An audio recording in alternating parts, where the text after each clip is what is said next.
আমি Mohammad Jahangir Alam, city English ডিপার্টমেন্টের একজন অ্যালামনাই। আজকে অনেক বছর পর আমার ডিপার্টমেন্ট আমাকে আবার মনে করেছে। সবসময়ই মনে করে। আবার ইনভাইট করেছে একটা ফ্রেশার রিসেপশন প্রোগ্রামে। অনেক এক্সাইটেড ছিলাম। নতুন ক্যাম্পাসে এসে সবার সঙ্গে দেখা হয়ে অনেক ভালো লাগছে।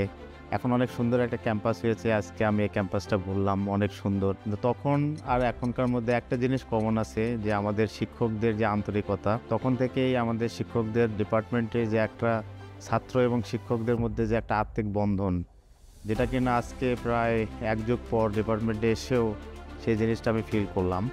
আমি এখন একজন সলিউশন আর্কিটেক্ট হিসেবে আছি ব্রেন স্টেশন 23-তে। তো ডিপার্টমেন্টে পড়া অবস্থায় আমি সবসময় যেটা চেষ্টা করতাম, নিজে থেকে কিছু লেখার, নিজের থেকে কিছু ক্রিয়েটিভিটি শো করার।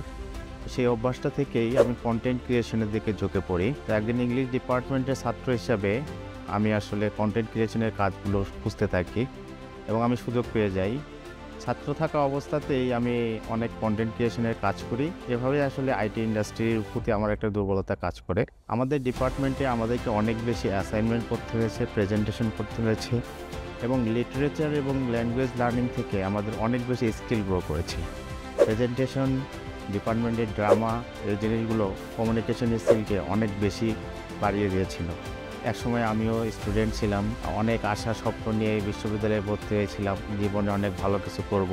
পুরোটাই আমার জীবনে বাস্তবায়িত হয়েছে।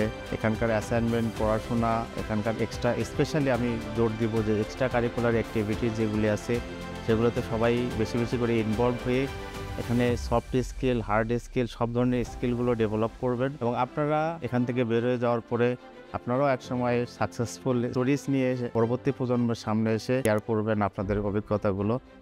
So thanks to department of English আমার জীবনে এরকম একটা পরিবর্তন আনার জন্য।